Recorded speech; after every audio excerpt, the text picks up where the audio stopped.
Hai semuanya, di video kali ini kami bakal ngetes metode double grind dan tips untuk para penyeduh di rumah untuk ngehasilin hasil grind yang lebih baik tanpa perlu investasi di alat lagi.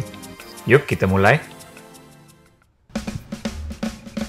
Seringkali waktu kami pergi ke tempat yang dimana grinder yang oke nggak ada, kami lakukan metode double grind ini untuk memaksimalkan rasa kopi yang diseduh. Karena bisa dibilang hasil grind adalah salah satu faktor terpenting di dalam nyeduh kopi. Gak heran juga para penikmat kopi banyak yang invest belasan sampai puluhan juta hanya untuk grinder. Teori dikit nih ya, dalam hasil grind secara ukuran partikel bisa kita kategoriin menjadi 3. Yang pertama adalah fines, yaitu partikel yang paling kecil, lalu ukuran normal, lalu ada juga yang paling besar, itu biasa kita sebut boulders. Nah, secara teori, double grind ini akan mengurangi boulders sehingga ekstraksi kopi dapat lebih maksimal karena biasanya boulders ini lama untuk diekstraksi sehingga cenderung hasilnya under extracted. Metode double grind ini sangat simpel.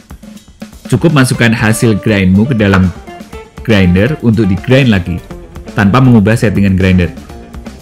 Di tes kali ini kita akan nyobain metode normal, yaitu di grind sekali saja, dan metode double grind. Lalu kita lihat distribusi partikelnya dengan menggunakan groove. Lalu akan kita lihat juga perbedaan TDS dan ekstraksi, dan yang paling penting adalah perbedaan rasa yang dihasilkan dari kedua hasil seduhan.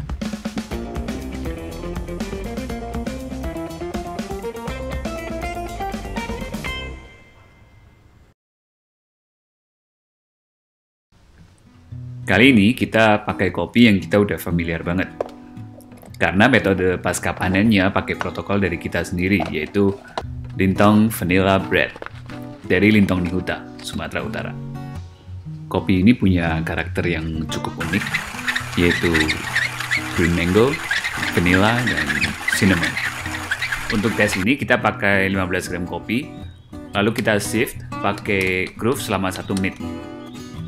Nyesuaiin sama grind size, hasil grind bakal kita pilah menjadi 3, yaitu 1000 mikron ke atas yang kita anggap boulders, lalu 600 sampai 1000 mikron yang kita anggap normal, dan 600 mikron ke bawah yang kita anggap sebagai fines.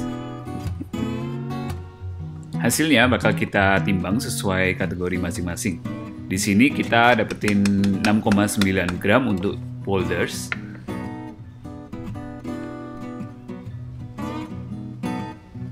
lalu 5,2 gram yang normal,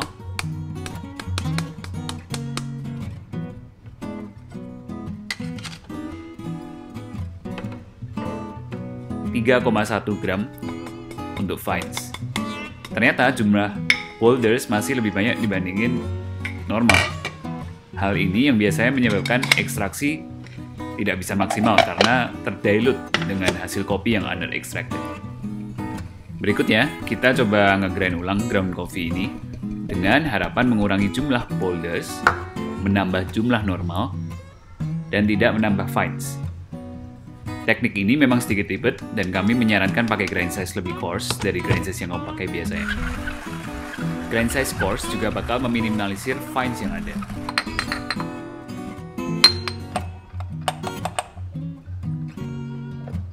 Lalu kita shift lagi selama 1 menit. Ternyata hasilnya boulders berkurang kira-kira 1 gram, yaitu 5,8 gram. Normal bertambah kira-kira 1 gram menjadi 6,3 gram. Dan fines tetap tidak bertambah. Kalau dibuat grafik, kira-kira bakal seperti ini nih. Bisa kita lihat ternyata memang hasil grind lebih seragam di double grind tanpa menambah jumlah fines. Dan otomatis juga boulders pasti ukurannya akan semakin seragam. Lalu sekarang kita coba seduh pakai cara yang benar-benar sama dan kita bakal lihat berapa persen perbedaan TDS dan ekstraksinya. Idealnya, ekstraksi yang lebih tinggi akan menghasilkan kopi yang lebih transparan, lebih berkarakter, lebih kompleks, dengan syarat kopi tersebut juga kopi yang berkualitas dan di roasting dengan baik. Selain itu, kita bakal tes perbedaan secara rasa juga.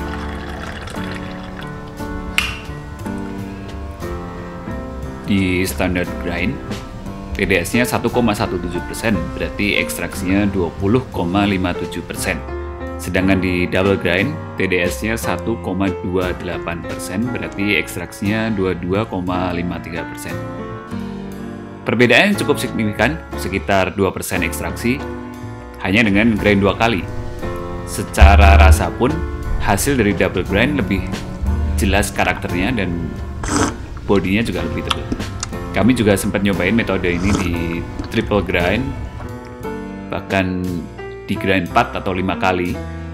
Tetapi kami nggak ngerekomendasiin untuk ngegrind lebih dari 2 kali, karena partikel fine-nya walaupun tidak bertambah secara gramasi, tapi akan menjadi semakin kecil, sehingga akan mulai muncul rasa pahit dan juga akan banyak yang nempel di grinder. Dan jangan lupa untuk pakai grind size lebih coarse dari biasanya untuk meminimalisir fines. Jadi tips double grind kali ini bisa kalian cobain selagi ngopi di rumah, dan berikan komen ya bagi kalian yang udah sering pakai teknik ini.